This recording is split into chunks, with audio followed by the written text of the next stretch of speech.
जब भी इस तरीके का मामला आता है, आईआईटी के किसी छात्र के साथ कुछ हुआ, साइड या कुछ नीट के छात्रा या किसी के साथ होता है तो एक बड़ी खबर बन जाती है। बिना किसी जांच के एएसपी अभिनव कुमार ने सीधा प्रेस कॉन्फ्रेंस कर दिया कि लड़की की मौत नींद की गोली खाने से हुई है, किसी तरह का सेक्सुअल असॉल्ट नहीं। कि सहजानंद सिंह ने उस लड़की का 4-5 घंटे तक जब इलाज कर रहे थे तो इस दौरान उन्होंने पुलिस को बिल्कुल भी जानकारी इस बात की नहीं दी।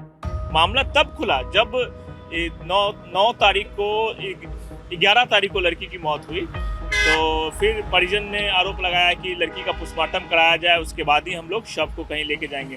तो पोस्टमार्टम कराया गया, तो वहाँ पे किसी परिवार वालों का कहना था कि हमें पोस्टमार्टम करने वाले डॉक्टरों ने बताया कि लड़की के साथ सेक्सुअल असॉल्ट हुआ है। मनीष रंजन जो वहाँ पे उससे बिल्डिंग के मालिक हैं, उनके ऊपर भी आरोप लग रहा है। पुलिस ने उनको गिरफ्तार किया है कि साक्ष्यों को कुछ छेड़छाड़ ना करे, लेकिन हॉस्टल भी जो है सवालों के घेरे में है।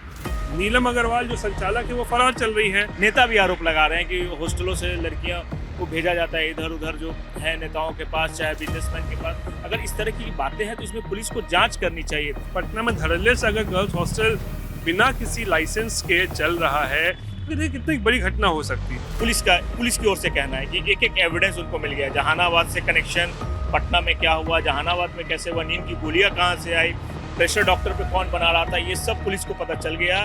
कल जब हमने बात की एसएसपी से, आईजी से भी हमने बात की, जो एसआईटी जिन्होंने गठित किया था, उन्होंने भी कहा कि बहुत जल्द खुलासा हो जाएगा। दबी जुबान में ये भी वो लोग बता रहे थे कि मामला सब कुछ खुल गया है, एक एविडेंस पुलिस को मिल गया है और जल्द जो खुलासा होगा उसके बाद मामला चौंकाने वाला होगा। पटना के शंभू हॉस्टल से एक लड़की की सस्पेक्टेड डेथ का मामला सामने आया। पहले इस मामले को दिखाया गया कि ये सिर्फ दवाइयाँ खाने की वजह से लड़की ने खुद ही अपनी जान ले ली है, लेकिन उसके बाद जब पोस्टमार्टम रिपोर्ट आई तो उसमें कई खुलासे हुए। मालूम पड़ा कि बहुत और भी चीज़ें थी, सेक्सुअल असॉल्ट की बातें भी सामने आई। इस मामले में शुरुआत से लेकर ही कई पेच अटके हुए हैं। मेडिकल नेग्लिजेंस की बात सामने आ रही है, पुलिस की नेग्लिजेंस की बात सामने आ रही है और भी कई पॉइंट्स हैं। इन पॉइंट्स को अच्छे से समझने के लिए यहाँ के जो स्थानीय पत्रकार हैं उनसे भी हम बात करेंगे और समझने की कोशिश करेंगे ये केस कहाँ अटका हुआ है और प्रशासन की जो नेग्लिजेंस है उस पर बात करेंगे और इसमें नए अपडेट्स क्या हैं उस पर भी बात करेंगे। तो बात करने के लिए इस वक्त हमारे साथ बिहार से आज तक के ब्यूरो चीफ रोहित जी मौजूद हैं और साथ ही हमारे साथ रिपोर्टर आज तक के सुजीत जी भी मौजूद हैं, जो लगातार इस केस को शुरुआत से लेकर अभी तक कवर कर रहे हैं। रोहित सर, देखिए, शुरू से लेकर अलग अलग बातें इसमें सामने आई। पहले मेडिकल नेग्लिजेंस की बात सामने आई, फिर पुलिस की नेग्लिजेंस की बात सामने आई। तो जब मालूम पड़ गया था, पहले तो मैं आपसे जानना चाहूँगी कि आप लोगों को इस अपडेट के बारे में कब पता चला कि इस तरह की खबर है, और पुलिस ने शुरुआती जानकारी में क्या बताया था, मतलब प्रेस को क्या कहा था, पुलिस क्या कहा गया था? देखिए, बात क्या है ना कि इस केस में अगर शुरुआत से हम देखें तो बहुत सारे ऐसे लूपहोल्स नज़र आ रहे हैं कि भाई पुलिस ने शायद अपना काम ठीक से नहीं किया, या डॉक्टर्स जहाँ पर इस लड़की को सबसे पहले ले जाया गया था उसने अपना काम जो है ठीक से नहीं किया। क्योंकि देखिए, जब 6 तारीख को ये पूरी घटना हुई थी, उसके बाद बेहोशी की हालत में बताया जा रहा है कि उसे सबसे पहले जो है पटना के एक बड़ा अस्पताल है, सहजानंद सिंह उसके डॉक्टर हैं, वहाँ पर उसको ले जाया गया। और अस्पताल का नाम अगर आप बता सकते? उस अस्पताल का नाम सहजानंद अस्पताल का ही नाम। आईएमए के अध्यक्ष भी हैं और वो पूर्व में रह चुके हैं। और सबसे पहली जो नेग्लिजेंसी वहीं पे हुई, क्योंकि जब आपके पास कोई पेशेंट आता है तो सबसे पहले अगर आप उसको नहीं संभाल सकते हैं तो आप पुलिस को इन्फॉर्म कीजिए और पीएमसीएच रेफर कीजिए। जबकि पीएमसीएच रेफर नहीं किया गया और परिजन जो है उन बच्ची को लेकर सीधा प्रभात मेमोरियल चले गए। तो सबसे पहली लापरवाही वहाँ सहजानंद जी की है, जो इन्होंने पुलिस को भी इन्फॉर्म नहीं किया और पीएमसीएच भी रेफर नहीं किया। अब यहाँ पे देखिए नेहा, समझने वाली चीज़ ये है, सहजानंद सिंह जो है वो पटना के एक बड़े वरिष्ठ डॉक्टर हैं, कोई छोटे मोटे डॉक्टर नहीं है। वो इंडियन मेडिकल एसोसिएशन के प्रेसिडेंट भी रह चुके हैं। तो जाहिर सी बात है उनको सब चीज़ की जानकारी होती है कि ऐसे सिचुएशंस में कैसे हैंडल करना होता है। अगर कोई लड़की इस स्थिति में अस्पताल पहुँचती है, उनके पास पहुँचती है, अगर उसके जिस्म पर खरोंच है या मतलब कुछ ब्लीडिंग हो रहा है या किसी तरीके की चीज़ है, तो भाई इतने बड़े डॉक्टर के पास से उनको पता होना चाहिए कि सबसे पहले पुलिस को फ़ोन करना चाहिए, पुलिस मामला लगता है। यहाँ पर एक आरोप ये लग रहा है कि सहजानंद सिंह ने उस लड़की का 4-5 घंटे तक जब इलाज कर रहे थे, तो इस दौरान उन्होंने पुलिस को बिल्कुल भी जानकारी इस बात की नहीं दी।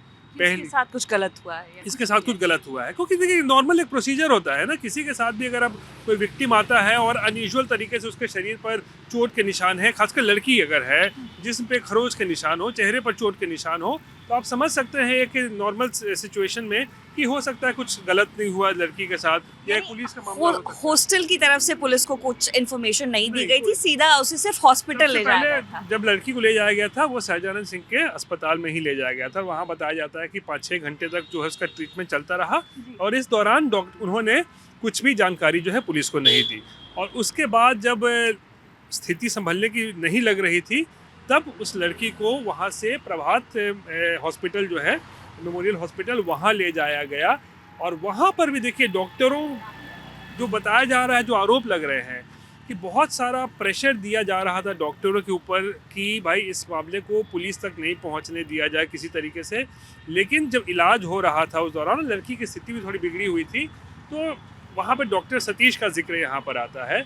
तो उनके तरफ से जो है बताया गया कि उन्होंने आखिरकार दबाव उनके ऊपर शायद डाला जा रहा था। ये दबाव किसकी तरफ से डाला गया उस वक्त? देखिए बहुत तरह के एंगल्स आ रहे हैं, परिवार की तरफ से भी आ रहा है, कुछ वरिष्ठ पटना के डॉक्टर। परिवार नहीं चाहता था कि पुलिस के पास मामला जाए? देखिए मैं क्या कर रहा हूँ, बहुत सारे एंगल्स हैं स्टोरी में। मैं बता रहा हूँ ना, परिवार का भी एंगल आ रहा है कि क्या कोई पारिवारिक दबाव था, वाकई में कोई डिप्रेशन की शिकार थी लड़कियाँ नहीं। लेकिन जो मैं बता रहा हूँ कि उस लड़की को जब ले जाया गया वहाँ पर प्रभात मेमोरियल, तो वहाँ पर आखिरकार डॉक्टर ने पुलिस को बताया कि भाई ऐसी ऐसी घटना घटी है, देखिए क्या करना है।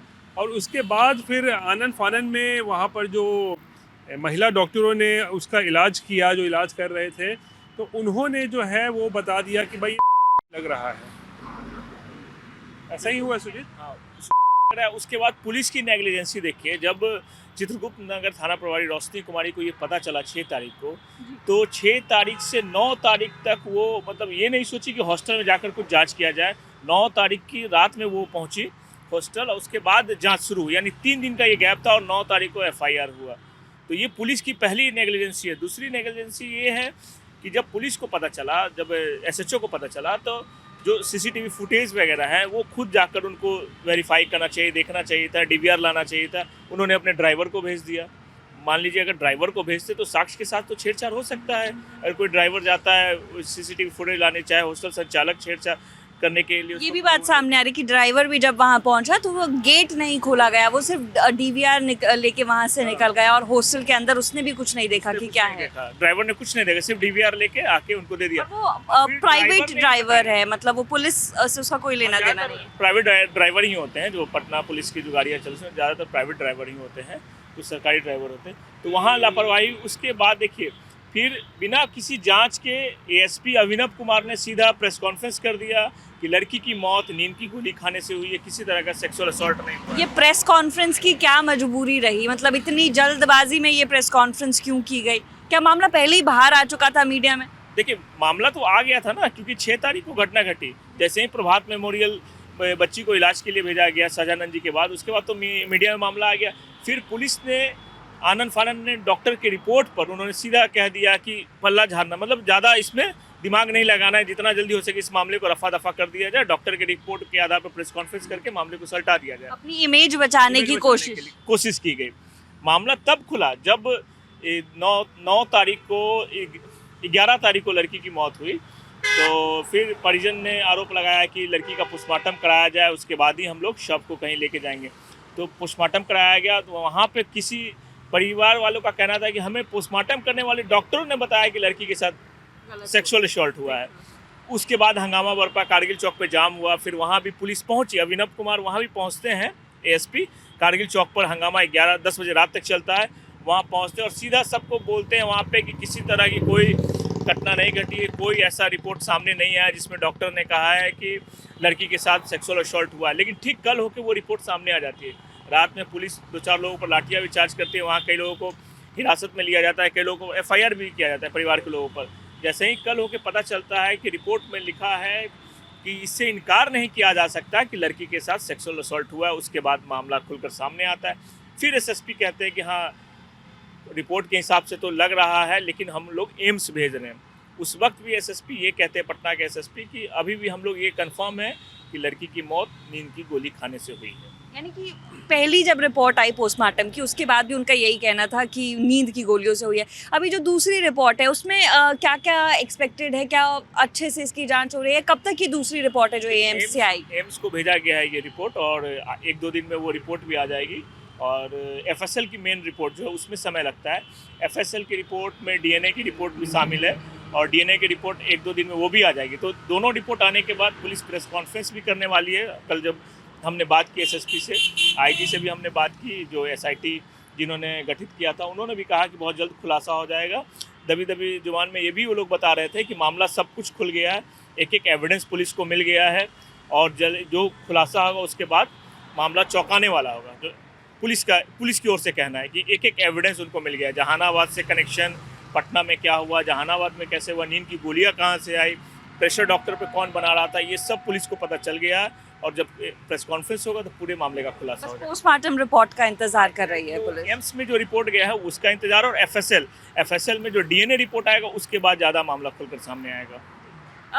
रोहित जी, हमने घर वालों से भी उनकी बात की है। घर वाले काफ़ी इमोशनल है, काफ़ी ख़राब हालत उनकी दिखाई दे रही है, और लगातार वो पुलिस पर और डॉक्टर्स पर नेग्लिजेंस के आरोप लगा रहे हैं। वो आरोप लगा रहे हैं कि पहले व्यवहार ठीक था, लेकिन जैसे जैसे धीरे धीरे इसमें हॉस्टल मालिकों का नाम सामने आने लगा, उसके बाद पुलिस का जो व्यवहार है उनके प्रति वो काफ़ी खराब हो गया। लेकिन वहीं पुलिस की तरफ से कहीं ना कहीं एक ये नैरेटिव बनाने की कोशिश की जा रही है कि परिवार भी इन्वॉल्व था। लेकिन अगर परिवार इन्वॉल्व होता तो एफआईआर कराने भी फिर परिवार के लोग भी गए हैं, तो फिर खुद से परिवार क्यों जाता है एफआईआर कराने? या ये वाला जो एंगल है इस पर मैं बात करना चाहती हूँ। नेहा, देखिए, एक चीज़ समझिए, यहाँ पे जब भी इस तरीके का मामला आता है, आईआईटी के किसी छात्र के साथ कुछ हुआ, साइड या कुछ नीट के छात्रा या किसी के साथ होता है, तो एक बड़ी खबर बन जाती है।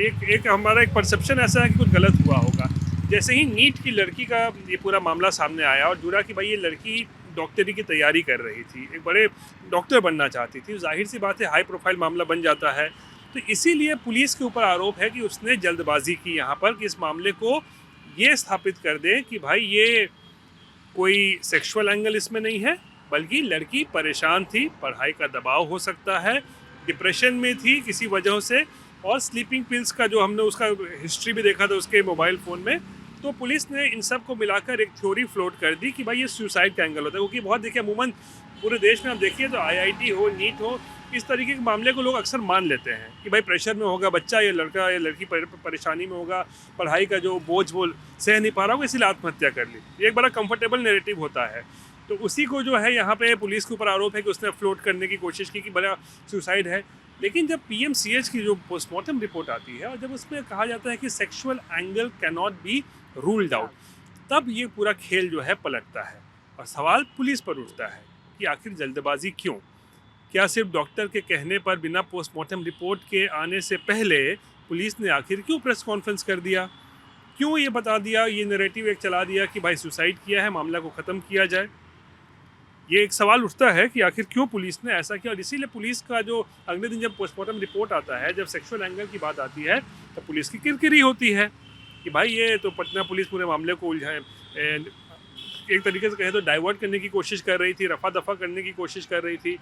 और उसके बाद पूरा बवाल जो होता है, जैसा सुजीत भी बता रहे थे, और फिर इसको अब एम्स भेजा गया है, पटना एम्स भेजा गया है थोड़ा और गहन समीक्षा के लिए पोस्टमार्टम रिपोर्ट की। लेकिन एंगल देखिए बहुत सारे चीज़ हैं, परिवार का इन्वॉल्वमेंट है या नहीं, ये नैरेटिव भी, ये भी बात सामने आ रही है कि हो सकता है कोई परिवार का इसमें एंगल हो सकता है लड़की वाकई परेशान हो, पढ़ाई का दबाव हो, एंटी डिप्रेसेंट पिल्स खा रही थी, या फिर क्या उस लड़की के साथ कुछ गलत हुआ, कहाँ गलत हुआ, जहानाबाद में ही गलत हुआ या फिर पटना के हॉस्टल में गलत हुआ? अगर गलत हुआ तो गलत किसने किया? क्या जहानाबाद में किसी ने उसके साथ गलत किया, या फिर ये जो हॉस्टल का एंगल आ रहा है कि हॉस्टल में सेक्स रैकेट चलता था, मनीष रंजन जो वहाँ पे उससे बिल्डिंग के मालिक हैं, उनके ऊपर भी आरोप लग रहा है। पुलिस ने उनको गिरफ्तार किया है कि साक्ष्य को कुछ छेड़छाड़ ना करें। लेकिन हॉस्टल भी जो है सवालों के घेरे में है।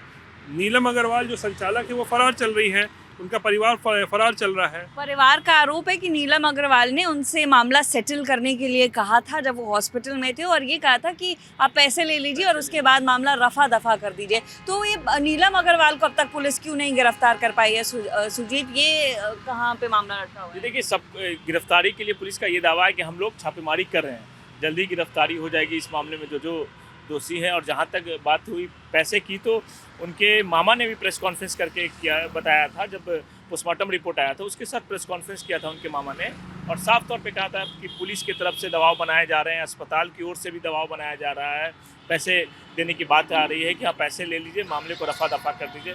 लेकिन पुलिस ने इस पूरे मामले से कहा है कि ऐसी कोई जो बात है सामने नहीं है, जो परिजन का आरोप है वो गलत है, पुलिस ने साफ तौर पर ये कह दिया है। लेकिन परिवार का ये भी कहना है कि जब पुलिस को बताया गया था कि इस तरह से नीलम अग्रवाल ये कह रही हैं कि पैसे ले लीजिए, तो रोशनी कुमारी ने 2 थप्पड़ भी नीलम को लगाए हैं। क्या ये वाली बात भी सामने आई थी? जी देखिए, ये कहीं सुनी हुई बातें हैं, लेकिन इसकी कोई पुष्टि नहीं की जा सकती है। जिस तरीके से जो बातें सामने आ रही है, इसकी पुष्टि नहीं की। जहाँ रोशनी कुमारी ने लापरवाही बरती है ये तो तय है, और गाज गिरनी भी तय है। रोशनी कुमारी जो चित्रकूट नगर की SHO है, क्योंकि पूरी लापरवाही उनकी ओर से ही बरती गई, और वही वजह थी कि अभिनव कुमार ने उनके जांच पर प्रेस कॉन्फ्रेंस कर दिया, डॉक्टर के रिपोर्ट पर प्रेस कॉन्फ्रेंस कर दिया। अगर 1-2 दिन वेट कर लेते तो PMCH का रिपोर्ट जो आ रहा था उसके बाद प्रेस कॉन्फ्रेंस करते तो पुलिस की भद नहीं पिटती इस पूरे मामले में। थोड़ा वेट करना चाहिए था पुलिस को, वेट करते तो बेहतर हो सकते थे। बेहतर हो सकता था। पॉलिटिक्स भी इसमें इन्वॉल्व हो गई है। लगातार तेजस्वी यादव ने भी पोस्ट किए हैं, और इसके अलावा भी नेता जो है वो पुलिस के बारे में कह रहे हैं चीज़ें, नेग्लिजेंस के बारे में कह रहे हैं, और कास्ट का भी एक एंगल इसमें निकल कर सामने आ रहा है। मैं वो कास्ट वाला एंगल आपसे समझना चाहूँगी रोहित। देखिए नेहा, अब ये दुर्भाग्य आप कह लीजिए कि अब बिहार और यूपी जैसे राज्यों में जहाँ पर जाति बड़ा हावी होता है, कोई भी घटना घटती है तो जाहिर सी बात है सबसे पहले उसमें एक कास्ट एंगल देखा जाता है कि अगर किसी ने कोई घटना को अंजाम दिया है तो वो कौन सी जाति से है, किसी के साथ कुछ गलत हुआ है, कोई विक्टिम है, पीड़िता है या पीड़ित है, तो वो कौन सी जाति का है। तो ये तमाम चीज़ें, और इसीलिए हम देख रहे हैं लगातार जो पिछले जब से ये मामला सामने आया है, एक तरीके से जातीय आधार पर भी बहुत एक तरीके से गोलबंदी हो रही है, क्योंकि ये जो पीड़िता थी यानी अब तो मृतक है, वो अब भूमिहार समाज से आती है, तो उसको लेकर भी अब बहुत सारे लोग जो हैं वो सवाल खड़े कर रहे हैं। सवाल खड़े कर रहे हैं, विपक्ष जो है वो गिरिराज सिंह जैसे नेताओं से सवाल पूछ रहा है जो खुद भूमिहार समाज से आते हैं कि भाई वो चुप क्यों है इस पूरे मामले में, क्योंकि यहाँ बीजेपी और एनडीए की सरकार चल रही है, नीतीश कुमार की सरकार है। तो सवाल वैसे भूमिहार नेताओं समाज से के नेताओं से किया जा रहा है विपक्ष के द्वारा कि भाई वो क्यों चुप है, उनको कुछ बोलना चाहिए, क्योंकि उन्हीं के समाज की लड़की के साथ इस तरीके की घटना घटी है। डॉक्टर कौन सी जाति से है, पुलिस कौन के अधिकारी कौन सी जाति से है, ये तमाम चीज़ें जो हैं वो एक तरीके से कहें तो चर्चा का विषय बना हुआ है पटना में, कहिए या बिहार में पिछले 1 हफ्ते से, कि ये कौन सी फला जाति का डॉक्टर था, ये फला जाति का ये डॉक्टर है, या फला जाति का ये पुलिस अधिकारी था, फिर भी उसने ऐसा किया वैसा किया। तो ये तमाम चीज़ें जो हो रही हैं, और कहें तो राजनीति तो हो ही रही है, तेजस्वी यादव हो या कोई भी हो, रोहिणी आचार्य लगातार सरकार पर, कानून व्यवस्था पर जो है वो सवाल खड़े कर रहे हैं। ये असल में बहुत दुर्भाग्यपूर्ण है कि एक लड़की जिसके साथ इतना खराब हुआ, इतना गलत उसके साथ हुआ है, और इस मामले में उसको उसके न्याय पर चर्चा करने की बजाय, उसको इंसाफ दिलाने पर चर्चा करने के बजाय ये पूछा जा रहा है कि वो किस जाति से थी, डॉक्टर किस जाति से था।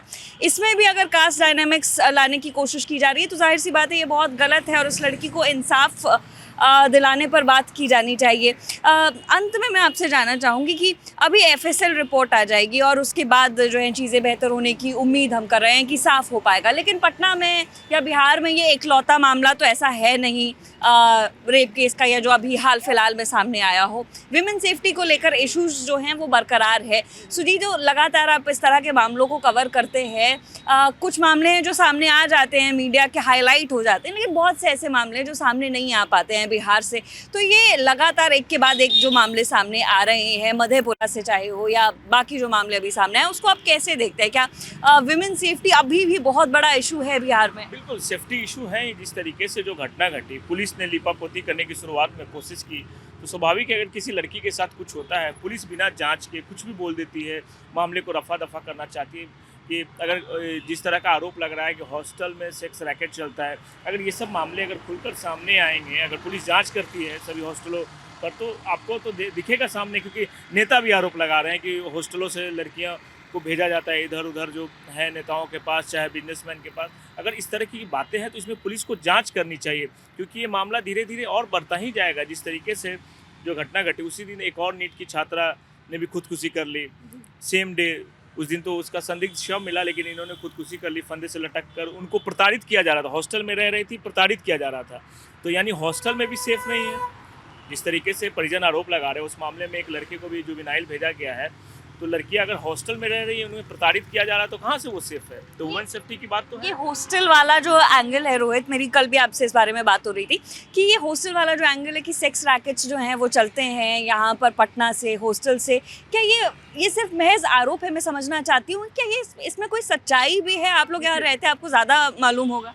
पुष्टि कौन करेगा? पुष्टि तो कोई करेगा नहीं, कोई आके सामने तो बोलेगा नहीं कि हमारे हॉस्टल में इस तरह का सेक्स रैकेट चलता है या हमारे यहाँ जो लड़कियां लेकिन कभी रहती कोई खुलासा हुआ लेकिन- हो इस तरह से? लेकिन देखिए, आरोप इस तरीके से लगातार लगते रहे हैं। देखिए, क्योंकि अब मुझे याद आ रहा है 7-8 साल पहले, याद आपको होगा, मुजफ्फरपुर में बालिका गृह कांड जी, जी, हुआ जी, था। जी। तो वहाँ पर जब पता चला कि भाई जो गरीब समाज की लड़कियाँ जो रहती थी, वो सरकार का एक तरीके से करें सरकारी एक आवास होता है, सरकार वो बनाती है गरीब लड़कियों के लिए, महिलाओं के लिए, ताकि जिनका कोई नहीं होता वहाँ रहने के लिए। लेकिन इस तरीके की बातें सामने आई कि उन लड़कियों को जो है नेताओं के सामने भेजा जाता था या फिर वहाँ पे इस तरीके का धंधा चलता था, तो जाहिर सी बात है किसी के भी मन में इस तरीके के सवाल आते हैं और आरोप भी लगता है कि भाई ये फला जो संचालक है हॉस्टल का, वो ये सेक्स रैकेट चलाता था। या इस मामले में भी मनीष रंजन के ऊपर जो आरोप लग रहे हैं कि यहाँ पे सेक्स रैकेट चलता था। देखिए, इसकी पुष्टि नहीं है, लेकिन आरोप ज़रूर इस तरीके के लगते हैं। और इसीलिए शायद देखिए अब हुआ क्या है, ये शंभू गर्ल्स हॉस्टल जो इस पूरे विवाद का कहें, इस पूरे घटना का जो केंद्र बिंदु बना हुआ है, वहाँ देखिए क्या स्थिति है। हॉस्टल बंद हो गया है, सील हो गया है। तमाम माता पिता ने अपने अपने बच्चियों को वापस घर बुला लिया है। तो एक मामले का आप देखिए उसका असर क्या होता है। तमाम वहाँ मान लीजिए 50, 100, 200 जितनी भी लड़कियाँ रहती होंगी, उनके माता पिता आज कितने खौफजदा होंगे। उनको लगता हो कि हम अपनी बेटी को आप पटना भेजें कि नहीं भेजें, या कहीं हॉस्टल में इस तरीके से भेजेंगे कुछ गलत ना हो जाए। क्योंकि मामला एक होता है, लेकिन इसके बहुत सारे पहलू हैं और इसका रिपरकशन जिसे आप कहिए वो बहुत होता है। इसीलिए आज ये हॉस्टल देखिए बंद पड़ा हुआ है। हॉस्टल के ऊपर आरोप है कि लाइसेंस भी नहीं था उसके पास चलाने के लिए, ऐसे ही चल रहा वहाँ आसपास के भी जो हॉस्टल्स हैं उनके पास भी लाइसेंस नहीं है। तो अब ये समझ लीजिए पटना में प्रशासन क्या सो रहा है? प्रशासन ये चेक नहीं करता है बच्चियां जहाँ रह रही हैं वहाँ पर यही सवाल होता है ना कि बहुत सारे ऐसे कोचिंग संस्थान भी कहा जाता है जहाँ लाइसेंस नहीं है, चलता है। जब कोई घटना घटती है तो अचानक से पुलिस और प्रशासन सक्रिय होता है। कोई घटना अगर हो जाए, आपको एक मुहिम चला दिया जाएगा, अरे चलिए लाइसेंस सबका चेक करते हैं, इस कोचिंग का लाइसेंस है या नहीं है। जो जिसका नहीं होता है उसको बंद कराने की कवायद होती है। लेकिन it should be an ongoing exercise. ये ऐसा नहीं होना चाहिए कि आपने आज एक घटना घटी तो आपने तमाम गर्ल्स हॉस्टल का आपने पोस्टमार्टम शुरू कर दिया एक तरीके से, सारे सर्वे कराए, कौन बंद होगा, कौन खुला होगा, किसके पास लाइसेंस है, किसके पास लाइसेंस नहीं है। बट ये हमेशा चलते रहना चाहिए। और इस तरीके का आरोप लग रहे हैं कि पटना में धड़ल्ले से अगर गर्ल्स हॉस्टल बिना किसी लाइसेंस के चल रहा है तो देखिए कितनी बड़ी घटना हो सकती है। ये तो चलिए हत्या है या जो भी उसकी घटना घटी है, आग की लग सकती है, घटना लग सकती है। समझिए अगर उसका न फायर सेफ्टी का उसका कोई सर्टिफिकेट होगा, न किसी तरीके का सर्टिफिकेट लिया है, ना रजिस्ट्रेशन हुआ है, ना लाइसेंस है, कौन जिम्मेदार होगा उसके लिए? और उस दिन फिर प्रशासन अचानक से नींद से जगेगा, बोलेगा यार हम एक ऑडिट कराएंगे, हम तमाम सर कोचिंग हो या फिर हॉस्टल्स का चलिए ऑडिट करते हैं, देखते हैं, चलिए वो एक्सरसाइज 10 दिन 15 दिन चलेगा, फिर वही हाल। तो ये हमेशा एक तरीके से एक्सरसाइज, ये ड्राइव चलते रहना चाहिए, जहाँ पर आप देख सकते हैं एक जगह पे 100-200 लड़कियाँ रह रही हैं उस हॉस्टल में। और आप मानसिक स्थिति समझिए कि आज वो हॉस्टल बंद हो गया है, सील है। तमाम माता पिता कितने घबराए हुए होंगे अपनी बच्चियों की सुरक्षा को लेकर। नेहा, ये आप बेहतर समझ सकती हैं। बिल्कुल, सिर्फ उस हॉस्टल में रहने वाली लड़कियों के ही माता पिता नहीं, बल्कि बिहार में जो भी लड़कियां या पटना खास तौर पर जो भी लड़कियां पढ़ने आ रही हैं, उनके माता पिता भी इस वक्त घबराए हुए हैं कि कैसी कैसी घटनाएं यहाँ पर हो रही हैं। जो पढ़ने लड़कियां आ रही हैं बाहर, उनके साथ उम्मीद है ये मामला जल्द सुलझेगा, रिपोर्ट्स सामने आएंगे और उसके बाद क्लियर हो पाएगा। और जब क्लियर हो तो कम से कम तब एटलीस्ट पुलिस जो है एक्शन में आए और सही से एक्शन ले और उस लड़की को इंसाफ मिले, चाहे कोई भी इसमें इन्वॉल्व है। जो भी इसमें था उसे सज़ा मिलनी चाहिए और इंसाफ उस लड़की को मिलना चाहिए। इस रिपोर्ट में फ़िलहाल इतना ही। मेरा नाम है नेहा दमान, कैमरा के पीछे हैं विजय। देखते रहिए दी लल्लन टॉप। शुक्रिया।